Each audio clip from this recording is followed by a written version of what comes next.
and welcome to this Rain Taxi virtual event celebrating the new release by Harmony Holiday. Harmony's having a few technical difficulties, but we're going to try to get her on screen real soon. And meanwhile, Chaun Webster and I are here to welcome you.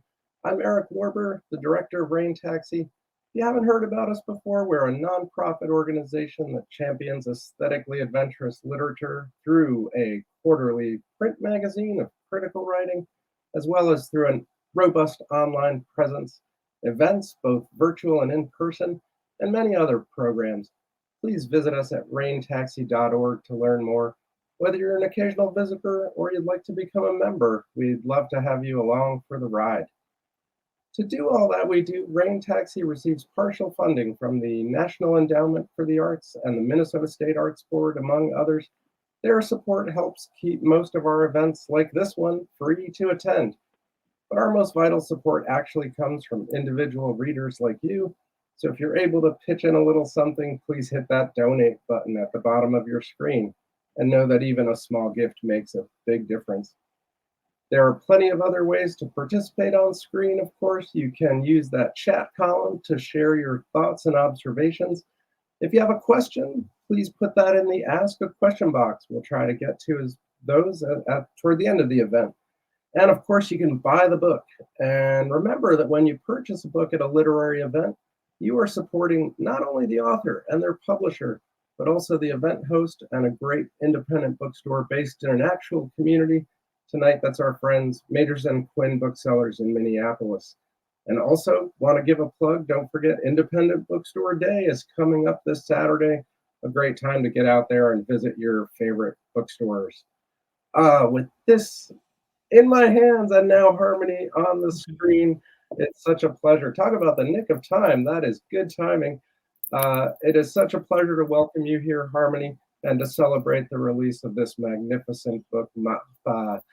And like all of Harmony's work, this is an incredible journey. I think Harmony Holiday is one of the most innovative poets of the last decade. Uh, Ever since Negro League Baseball, I've been following each book with more and more rapt attention, and this new release does not disappoint. It's an epic journey. It's dense, and yet it also unpacks things in an incredible way. I'm really delighted that tonight to talk about this book, we have Chaun Webster. Chaun is the Minnesota Book Award-winning poet, author of Gentrification, and a stalwart here in the Twin Cities.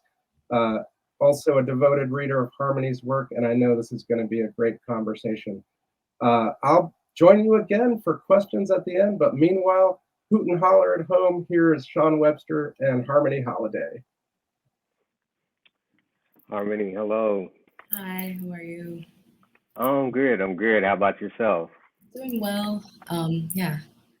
Uh, Well, thank you. Thank you for joining and being a part of this conversation. I, like Eric said, have also followed your work and have really been such a fan, such a student of your work. And so and have been waiting for Maafa for a while. So was really excited for this release. Um, and had just been sitting with it for the last couple of weeks. So um, I just jumped right into the conversation, and we can maybe have some time to hear you read from it as well. yeah. Um, but Maafa, as you talk about in the book, as well as as we know, is speaking to the Middle Passage, is speaking to something that is both unnamed and hardly representable in a kind of grammar. And I find that the book had this sort of like fragmentary nature to it, which I found appropriate, right? Challenging, but appropriate in terms of just the sort of fragmented archives that we deal with when trying to actually engage with, know more of, or represent, as Hartman might say, was something that might be impossibly representable, right? And I suppose to speak to like the archive, I'm interested more in like what there was a point in Maafa where you talk about how there's this obsession that we have with sources, and that obsession is something that's pathological, right? This really sharp moment, and a number of sharp moments like that. But like when thinking about sources, I'm wondering, as you wrote Maafa, as you were thinking about this work, I don't know necessarily how it evolved, but how did you think about the archive? How did you think about what isn't there, and how we think through speaking of or representing what isn't there, as because this is something that is in step both historiography, a kind of history, but also it's personal. Maafa takes on a person, like someone who is also the speaker in the text, and so there's a lot that's like happening around that. And I was wondering like how you thought about the complication of like sources. Yeah, I wasn't too preoccupied with that, honestly, during this book, because I had been so much during Hollywood Forever. I had like overlaid sources in my Right. previous book for Fence and made that so blatant that I sort of wanted to free myself from that and the like didactic elements that sometimes come with that, where I think especially as Black poets, we are expected to take on a certain carrying of the whole history of the diaspora into every work that we make, every poem even. Even though this book kind of like sets out to do that, I wanted to, in each individual piece of writing, get away from that preoccupation a little bit. So I tried to make it more of like its own thing, basically, separate from that. Not a lot of like referencing and, doing that sort of work. Right. Right. And it seemed like there was that sense of like a kind of almost a critique of what that might mean, right? Like, in terms of sources, which is partly why I'm bringing it up, right? Like, is that it seems like even what we might acknowledge to be a source is a part of like maybe what's being questioned and being brought into and out of like frame, but the book is also like very referential, right? Yeah. Like there's just not the there same is a lot that's brought into the work, right? Like there's a number of musicians, of references that are contemporary, that are brought into the work, both in text and image, and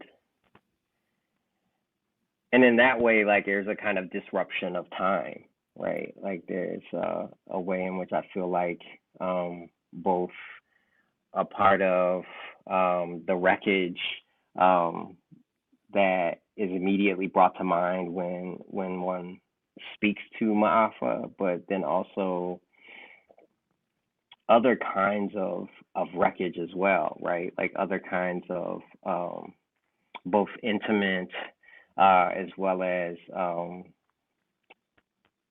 other kinds of perhaps like structural types of like wreckage that are happening like in the text. And yeah, I mean, there was that, like, I mean, I find myself like picking up 100 other texts in the process of like reading it, which was exciting. Like it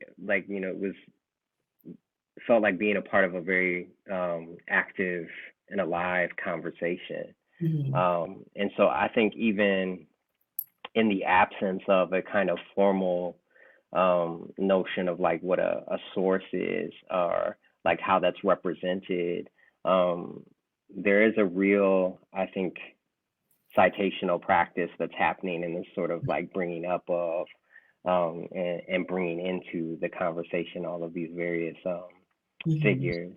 Yeah. So how did you think through some of of what that looked like? What is it? What did that mean for you? Um, well, I started with, I guess, the word, the title Maafa, which I had heard originally in a Nimri Baraka poem. Right. And I'm sure people find that word all different types of places or never find it because a lot of people I encounter who study this history haven't yet found the word, you know? Um, Mhm. and so the idea was to personify that word and make it the character in the book, and Mhm. make it a woman, and then more just to tell a story. And so through that story, look at source individually and then collectively as it comes out is sort of like building a character or examining the psyche of like a projected entity character, and also someone who's gone through this catastrophe and what that looks like. Um, Mhm. so it's more about journey and adventure, I think, this time than like, yeah, I didn't really, um, the rest came through in that way instead of starting with the archive and branching out, which I've done in the past. So it's just like a different process that felt more, Mhm. um, just, an approach that felt fresh to me, I guess, so that I could make something different. Um, yeah. Yeah.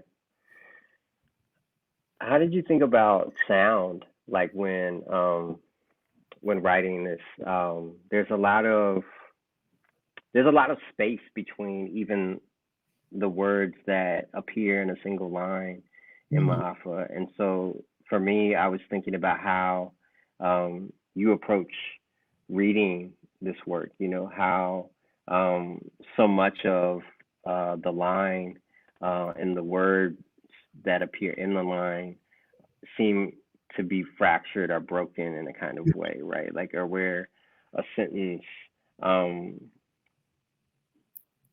and the way it forms and ends are like another begins, Yeah. um, has a very terse kind of like interaction with uh, those sentences around it or those lines around it. Like, so I'm wondering how you think about like your reading of Maafa.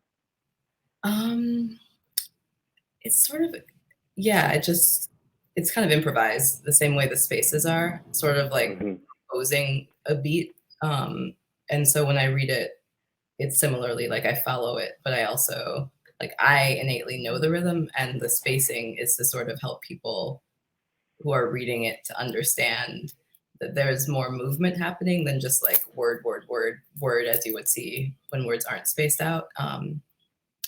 The movement of thought and sometimes breath too, but it's not the same way traditionally that people think of like the line break. It's more of like the thought break in my interpretation. Mhm. So it's trying to Mhm. like sort of impose that understanding visually onto people that like what seems like stream of consciousness requires a lot more than just, you don't, that's not how it's thought, so that people can sort of feel their way into that process. Because Mhm. sometimes I think it might, especially with like longer prose block poems, it can get kind of alienating to just see a block of prose. But when you're visually understanding that this is a block of thought, for me, that also makes the poem new kind of each time I go to it, and it helps with editing. And so I just decided to risk the strangeness of composing it that way and leaving it that way, um, Mhm. and hope it's legible. Mhm. Mhm. And I mean, in some ways, I appreciate its moments of illegibility. Mhm. And so I think that there is something very interesting about that, very compelling Mhm. about the way that it um, isn't always offering something that it's intuitively, like this sort of intuitive type of sense making that we bring to our try to draw from text, you know. And so there was a lot that I appreciated about what I was hearing as I was like reading the text, you know. And so yeah, the I know that you were talking about journey and narrative, like that you wanted this to be a kind of story that Maafa is personified. But in some ways, I'm wondering about like how, so like there's a moment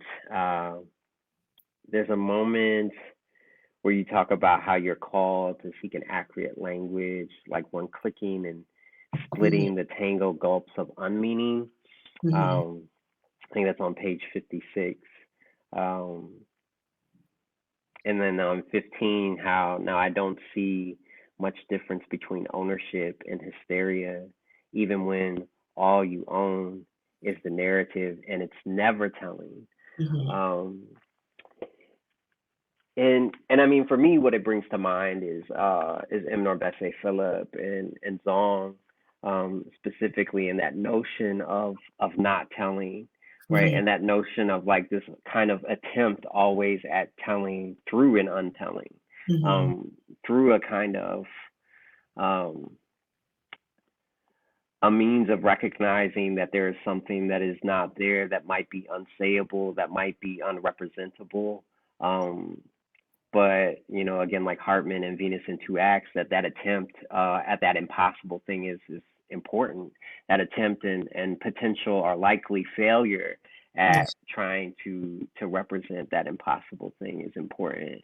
And I wonder how you think about narrative, like how you think about journey and story, right? Because there is something that is, you know, and thinking of Zong and the story, you know, per se that Bessie Philip is trying to tell, but then also like thinking of what you're saying through this notion of like unmeaning, or like this thing that is tangled, or this never telling that you talk about. Like, I wonder how you think about narrative, because that's not something that traditionally one would think of, like when thinking of narrative, right? Yeah, I think of it kind of, I guess, with like a jazz music sensibility almost, where the story is in an individual's interpretation. It could be of the same song, or in this case, the same word or set of concepts or circumstances, but like the riffing is kind of where I come in with narrative, and so that's part of my style. I think the telling is interpreting and reinterpreting and misinterpreting, sometimes on purpose, and the play within that sort of gets you, or me, I'll say, like it helps the subconscious to divulge what it might be trying to get at, because there's like the prompt of going in with an idea of what you want to write about, but aboutness in poetry is pretty limiting. And so then there's the trying to, whatever you have to do to deceive yourself to get past that aboutness and get into, you know, like the important nonsense, as Fred talks about. I don't know if you've heard his lecture on the Black Kant, but like this idea that the imagination needs some amount of what's called nonsense to make sense of things. And so especially, I think, trying to access like the freedom that is within language when you sort of break through grammar, or can hear its turns that might not be heard in mundane speech. To grip onto that, I think, it's more about, there's a helicopter, interpretation through, sorry, I don't know if you hear that, but there's a loud, LA has helicopter traffic. Yeah. And that was a helicopter. But so it's, I think of it more as interpretation, I guess. What I think of as storytelling. And the bravery, I guess, like my favorite stories, like Henry Dumas is one of my favorite writers, and he takes pretty, what you would consider basic scenarios, and turns them into like black magic almost. Like he's writing spells you know? And so I sort of, you know, the goal is always some kind of spell, but not to cast a spell onto people, but to, you know, dispel, to undo, and to get into that place where it feels more like magic than like la-di-da, here we go from point A to point B, you know? No, I love it. Yeah, I love what you're doing in the text as well as him reading mine. But would you be willing to give us a reading? I can read some for sure. Is there anything that you wanted to hear read, or Well, if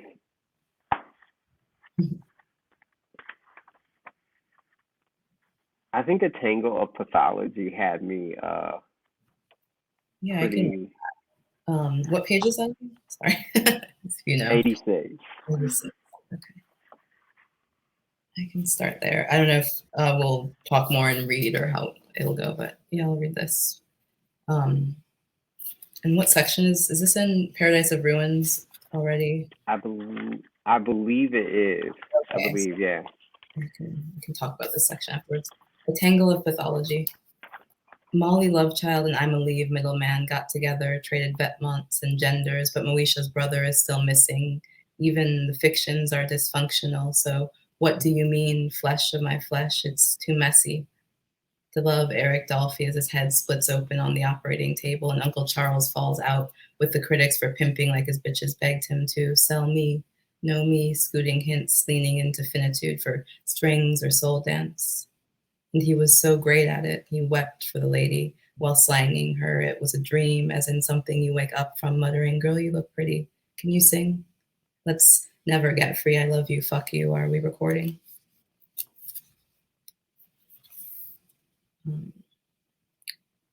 Might as well read 87 too. Because the exasperated beauty of Pharaoh's sound is really none of your business. On this raft with a blunt in the eye of the hurricane, it's really none of your business. Heaping on another dramatically brocaded velvet smoking jacket, yanking the shoulder pads out with your teeth. Kiss me, make the sound you make on the brass in my mouth. Crawl into the song when you leave, and don't say which one, it's none of my business, but I'll be seeing you in that soft stunt of a roundness, curved and bound, imbricated, make it look like skin, aspirin thin whimper, no more sinners here, and a new force in the modern world. Yeah, so. Yeah, I mean, that whole section like had me just like I wrote at the end of page 89, goddamn, like because I just think I mean even on 88, like just about everything is underlined. Like, you know, Black music is the music of forensics. All my dead friends come to me as songs. Like, yeah. But at the time of the massacre, no one could count the dead with any accuracy. We had to count their gestures. Why can't they go back? Stop the massacre before it starts. All of these moments, like, and I have so many of them in the text, just had me so engrossed. And so, thank you for that. Yeah. Can you talk a little bit about the sections? Like, because the book is split into, what is that, 4 sections? I will say it's almost like it could be flipped around, but that would undo the point. But the Paradise of Ruins section was definitely the what I was trying to get to. It almost like keeps going after into, you know, the infinity that you don't see on the page. But yeah, I was trying to tell the story that would get us to a catalog of those gestures I talk about in that statement, where like trying to figure out why ruins are so compelling, or why these sources and these things that aren't really sources but are like, you know, I'm thinking about like hip hop music and old records and things that get reused, even linguistically, how to turn that into something, because that's really like what we have. That's like the best asset, it seems to me, of the diaspora, is this ability to flip flip shit, basically, like turn something old into a new song, or even a new mentality. And so I start with Say Her Name, and I start with a poem about an auction, very literal, well, somewhat literally, I would say, just about what it might have been like to be up for sale and be inspected at auction, and then going into sort of announcing this person. There's a poem called Mitochondria. And then pretty literally, Duat was, I say it in the book, but the underworld in ancient Egypt is, to me, very much like what it might have been like in the hold of a slave ship. And so I talk about like this, this woman being announced, or this crisis coming into form as a feminine energy, and then going right into hell, or right into this underworld, onto this, like the start of that journey is sort of what Duat is to me. And like kind of a remythologizing of this thing that's always been out there, similar to Maafa. Duat has been in the culture, but it's not really been like used or purposed. And since we don't really have any Afro-American myths, it's like, why not grab onto that and look at these parallels? Because when you see the images of Duat, like there's one in the book, it can be seen, but they look, similar to the images you see of like slave ships. And so it's just interesting to see like all the bodies stacked in this, like, and in the myth, it was like an underworld where you had to like go down there every night, and then you might come up with the sunrise. Like you might be able to raise the sun. So this section was just sort of literally that like middle passage of talking about underneathness, underworld, underground. And then I go into Run, which is just like a more fun, like, thinking about fugitivity and stuff. And then the last section is Paradise of Ruins, which is trying to examine. In this section, I do go into some use of still images of gifts, and also runaway slave ads, and just different things that can't really be sold. What I love about like gifts, and even like certain elements of the archive, is that you can't really purpose them as commodities, no matter how hard you try. Maybe now in certain like blockchain worlds you can, but as far as like the tangible world, like you can't sell a GIF of Kendrick Lamar doing a line, or saying, reciting a line of his. So they're kind of ours. And I love that like Black people have created this sort of glyphic language out of that. And I've thought about that previously in books, but I wanted to get into like just like the reveling in it. And yeah, I don't know, this section was just kind of like the crescendo for me after all that. Yeah, and I know that you did like split the book into these sections, but I also see them interacting in a particular kind of way where, like, even though the end is Paradise of Ruins, and you're saying this is this kind of like crescendo, I see ruins throughout the entirety of the text, like in Duat comes very early, but again, like, I see this text that's taking us through like kind of like underworld, right? And so you talk about myths in Duat, and how it gives us the tools to comprehend the archetypal energy animating our realm. And can you say more about that? Like what you see as the use of myth?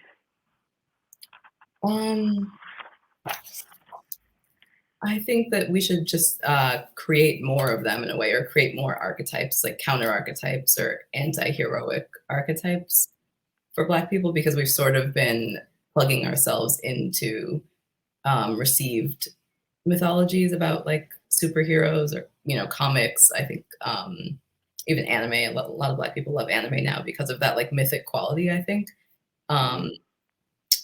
But yeah, I think there's not, to me, been like a satisfactory look at like real Black archetypes outside of like the Brer Rabbit type pantheon, I guess, like the trickster gods, like those are really resonant. Maybe Zora Neale Hurston did some looking with like the zombie archetype and things like that, but real archetypes that like we don't want to talk about. Like you don't want to talk about the cousin who got addicted to some shit and is in jail. You know, like those archetypes are just sort of absent. And so even though like when I talk about ruins, I'm also thinking about them, you know.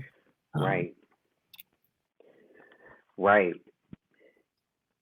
And like, you know, to speak about ruins is like a kind of,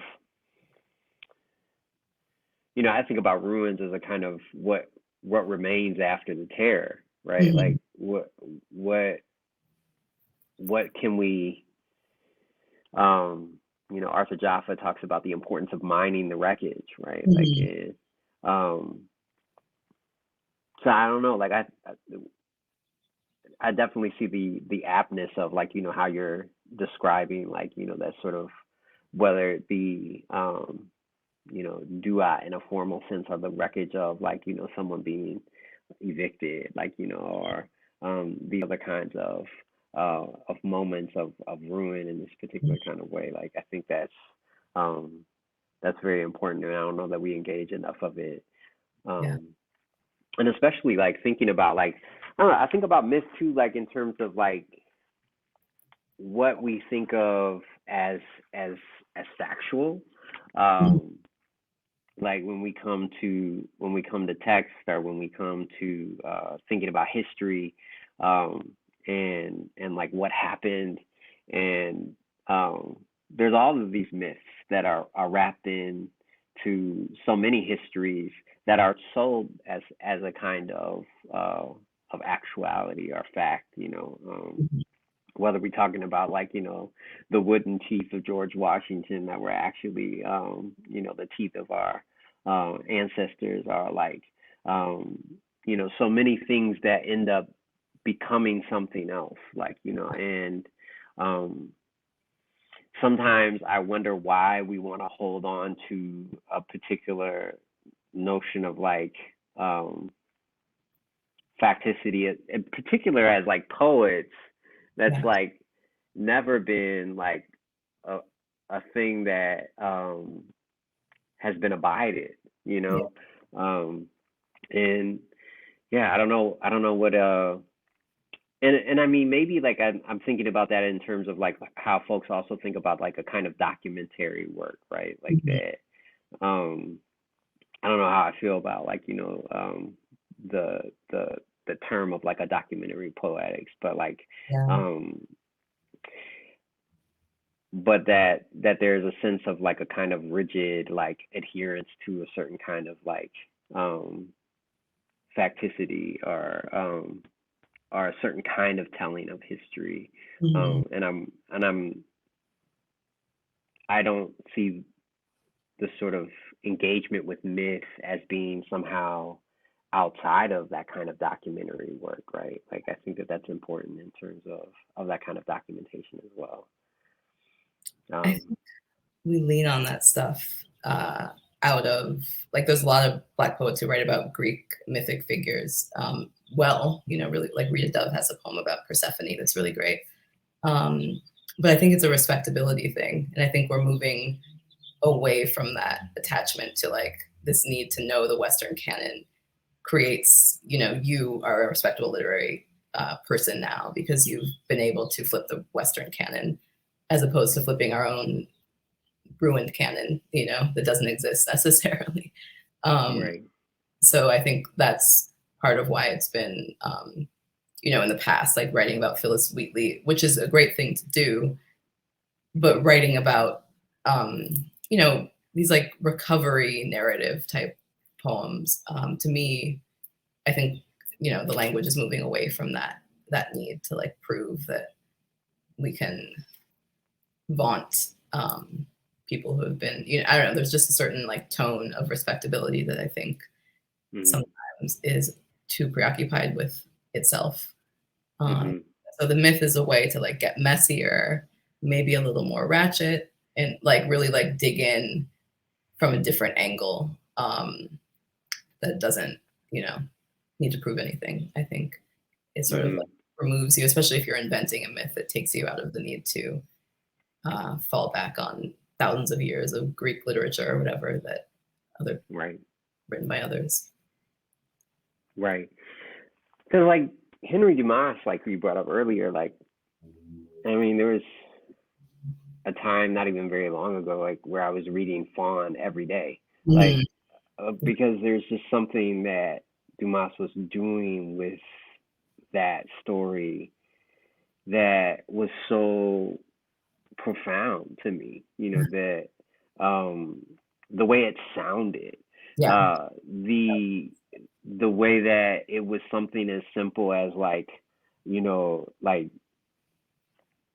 a story like you were saying that like at a surface level seems like um just something that is some shit that could happen in the South, right? Like, you know, as far as like somebody running up on a black person or something being thrown at a car, or like, you know, the sort of perception of this intention, Yeah.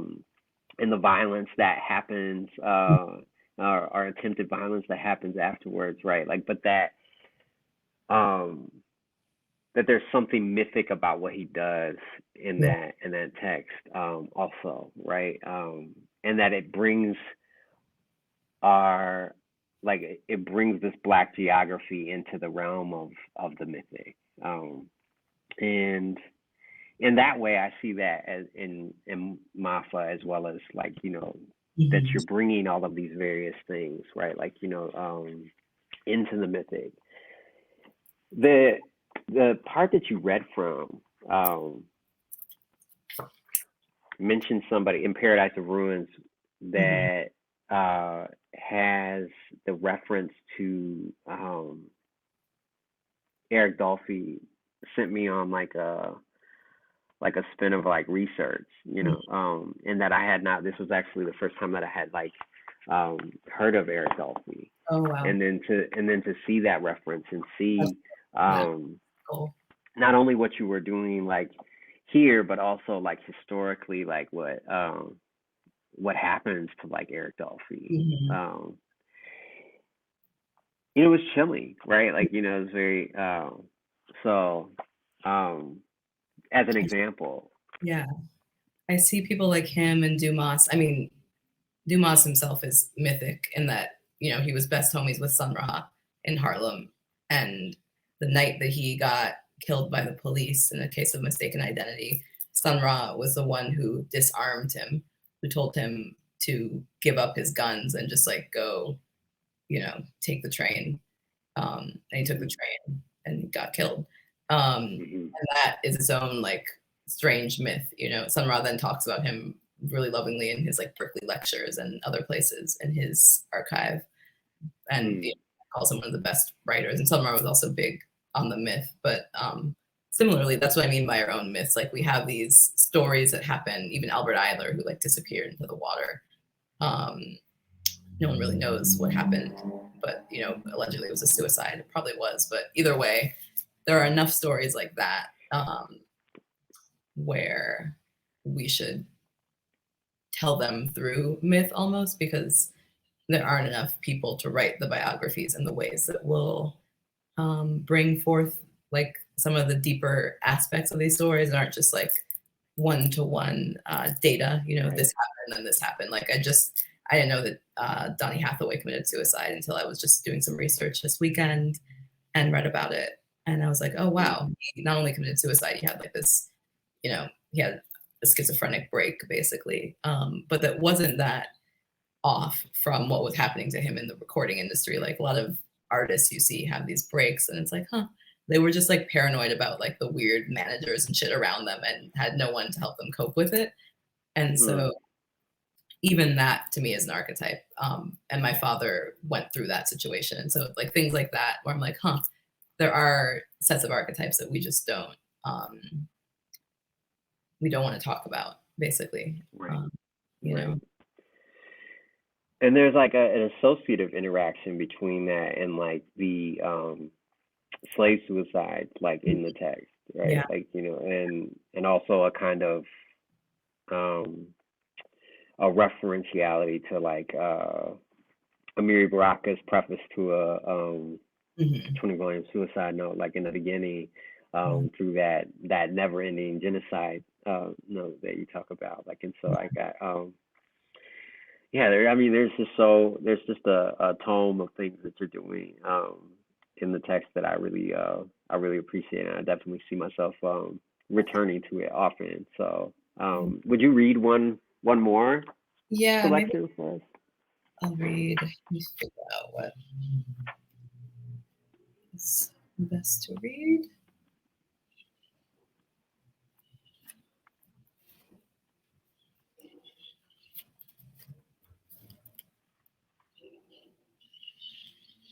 I don't want to only read from the last section, so I'm gonna look somewhere else, I guess. Let's see.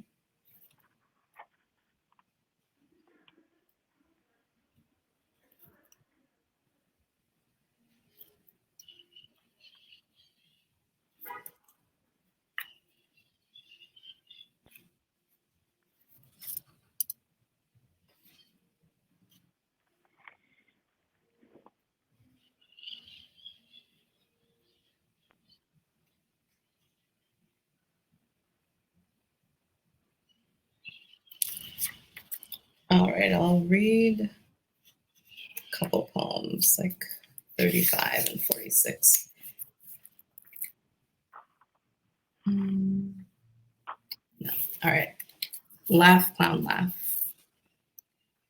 In a plush chair, the energy is flowing through you, and its derelict shards and can be reduced part by part to terror.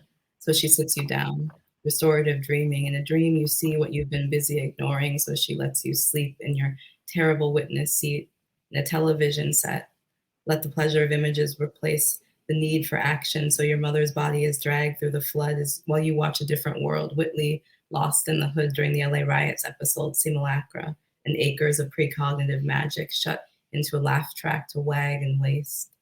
In a dream, your tears aren't wet, so you're actually awake pretending to be dreaming and looting in order to access a latent sense of yourself, and your personal dilemma is you're just so happy in that seat, invaded by the kind of gratification that's really fear of the unknown. Don't feel bad, black man in the big chair in the sky, when they laugh and call your candid isolation music. Say music like it's a sickness here, a terminal thing, in praise of new beginnings. It felt nice to be so close, and some days chained together in the dark, we conjured a paradise of right there, and black skin never wanted to let it end and sense that it could be, that it had been some hidden desire to be together, to be inevitable, that got us on our backs, saturated in funk and days, realizing more and more every day that we were happening to what was happening to us, and taking solace in that subtle revenge as it accumulates, and some days savoring the pathetic closeness, giving in to the pleasure of touch, blaming ourselves and allowing our nightmare to become our fantasy. And that was dangerous. So we are dangerous, because it takes a divine soul to survive her fantasies and come out seeking nightmares, beating her chest in a rush of justice, knowing that the fool is the most powerful in the deck and the empress second. And when you're both, watch out for the hybrids who are both and one and chained together on this boat. We on a boat, we are so close, so in love. I trusted the body chained to me as my own. I trusted the danger as our power, and I ran away. As you saw me there, I was gone. Today, my lover is trapped in a machine. I try rescuing him, and he's been drugged and is drunk and flails at the screen like Damon Wayans, and John Wayne keeps unfastening his belt. My friends, every one of them trapped in a machine, drugged and drunk, the engine slapping them with adrenaline. So often they seem to like it, like to fake it, like an addiction, and human touch, the delicate swiping along a sea of dumb faces, and tenderness, some mimeograph and some patterned movement in the wrist. To the sight of my throbbing picture, our bodies made to touch, tucked into ships, became a network of delirious ideas, rubbing on our throats like cold salt held onto by secret fists of remedy. Maafa, don't leave me longing for a sharp blue screen of sea. Don't end in America broken enough to be satisfied there. Hold us side by side together. This sun is just rising into willfully vacant smiles. The road is so vacant also, it aches and moans for us to walk it. The high, pure purple, perverse, incredible cliff I'm stepping over before I'm pushed, holding your good hand as we arrow into the ocean, giggling like nigga dolphins. stop there. Pretty long. Thank you. Yeah. Eric, I wanted to give some space also to see if there are any questions from the audience. Sure. Thank you. Thank you both for this great conversation. Harmony, thank you so much for this book. And I just want to remind our audience, you can snag a copy of this just by hitting that button on your screen. It is amazing. Harmony, you know, that last poem you read is such a echoes right to what was what's been on my mind a little bit, and because it mentions film imagery, and so many of us who love your poetry know in your biography that you're also a filmmaker, you're also a dancer. Really curious how those other art forms not only appear in the work, but how they maybe influence your process. I'm definitely a hobbyist filmmaker. So I mean, I feel weird claiming it, but like I have made some, yeah, I mean, I love the archive. And so a lot of digging has led me into recomposing in other forms. And I think maybe dance is the first form, but also poetic sensibility of being able to like put things back together in different ways than how I found them. Is the way that's a, you know, just reconfiguring from the narrative to the image to sound is really fun for me. So Wow, yeah, dance especially too feels like such you know, an opposite of poetry in some ways. yeah, Totally rooted in the nonverbal. But the body is such an it's important. like the line. So that's what, when I see it, I think of like the line, you know, the line of a dancer and how that can like happen, or even the motion, you know. Right, right. Yeah, the second you said that, I saw it, I heard it. Yeah. That's awesome. Yeah. And also imagery. You showed the audience the image of the ship and referred to some of the other images in the book. Um, yeah, how do you decide how to integrate those? Because it's so powerful when you do that. Thank you for saying that it works, because sometimes I don't know. Sometimes just like, is this going to be weird? Is it going to seem thrown here? But usually I just try to do it when it feels inevitable or necessary, so it doesn't feel like some gratuitous groping for, you know, something to like add texture, you know, to be flashy, but something that actually like needs to be there. And then also in the last section, especially where I put in like different low res GIF images, which I'm really into doing. And editors, I don't know if Rebecca's here, but I'm grateful when editors finally like, when I'm like, no, it's going to be low res. And finally they like allow me to do this low res bullshit that people hate, because they're, you know, when people are making books, they're like, why are these images not high res? And I'm always arguing that the point is to make them messy and to, you know, how you see them, how you would encounter them in the world, kind of. And yeah, so sometimes they feel like a part of the language in those instances. Like there's a point where I use the picture of Duke Ellington and a picture of this one like famous kid who actually I think might have recently died, but who's like, it's a famous black GIF meme about a kid wanting to get some food at the drive-through, basically. I don't know. Do people know it? I just think GIFs are really funny. I think the way that we've taken bodies and done this thing with them is it's like a poetic, it teaches me about language. And so I want people to have that experience when they're seeing them, almost like a verbal image. Mm-hmm. Absolutely. Yeah. Yeah. No, it really registers. And what you were saying earlier about commodification and how those images play into that, that is important too. In response to one of Chaun's questions, you gave some really interesting tidbits about the jazz world and the you know, some of the giants in it, and that reminded me that I've also been spotting in your biographies lately that you're working on a biography, and I just wanted to well, I'm deeply curious about how it's going, and just wanted to invite you to say anything you'd like about it. Yeah, I'm writing about Abby Lincoln.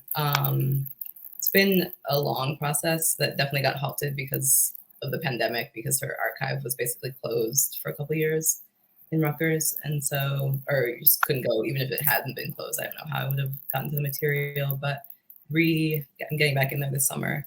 So that'll be exciting. Calling it the Abby Lincoln album, and it's more my style biography. It's call and response with her archive, because she left so much writing of her own that it's I want to bring some of that in. But she left a partial autobiography and all sorts of things, and so poems, lots of poems. So yeah, it's fun. It's definitely another. I thought I was gonna be in safer, more legible genre territory doing this project, and then here I am again, like, nah, it's about to be weird too. What you gonna do? It's fine though. Yeah, I think we can speak for a lot of readers saying, go for it. Yeah, that's good. Yeah, I think it'll be exciting. I think that her voice, she's one of those people I think of when I think of people who were living archetypes and still are kind of vessels that hold all of these ideas and projections really easy, really, with grace, so that telling her story is almost unveiling a sort of mythic consciousness that people just don't believe that someone like that exists, and so they don't talk about her, because it's easier to talk about her in a very flat way, the same way someone might talk about Henry Dumas. He did this stuff and he died, but this shit's crazy, there's more to it if you really look deeper into it. Yes, yeah. Well, thank you for that, and thank you also, Chiba, for all the Dumas talk tonight. That's been a joy. Last question for you. With such a rich tradition of African American poets who've been influenced by jazz, people like Bob Kaufman, Ted Jones, Langston Hughes, Jane Cortez, how do those do those influences come into your work in any way? Definitely. I mean, I definitely also have anxiety of influence. I try not, I don't want to copy. Not, I don't fear copying. I love listening to those poets and reading them, but I also feel a very strong inner push to find something new, because to me, I feel like there's a territory that just hasn't been tapped into on the page that is often tapped into in music. And so that's sort of a mission that I feel on, in spite of myself. Even when I want to try to write tidier things, I'm like, no, but look at the way trap samples are working, or look at this mumble shit. I gotta, how can, I just really feel like there's a constant possibility for conversation, even with TikTok and dance, with all genres in poetry, that that means that I look at those people as the foundation, and then try to extend what they were doing. Because I think, especially someone like Jane Cortez or Amiri, even Kamau Brathwaite, they were doing that in really interesting ways. Even Kamau has visual language in his some of his books. So it's how to extend that and really get to where they couldn't in their lifetimes. Yeah, amazing. Yeah, and the low res too. Yeah. I love happening upon those moments in Kamau's text where it's just okay, he got it too, because he was in one way so classical, so classically trained, or just so smart, disarmingly brilliant. But then here he comes with a low res, weird font, and just looking goofy. It's good, but good goofy, Yeah.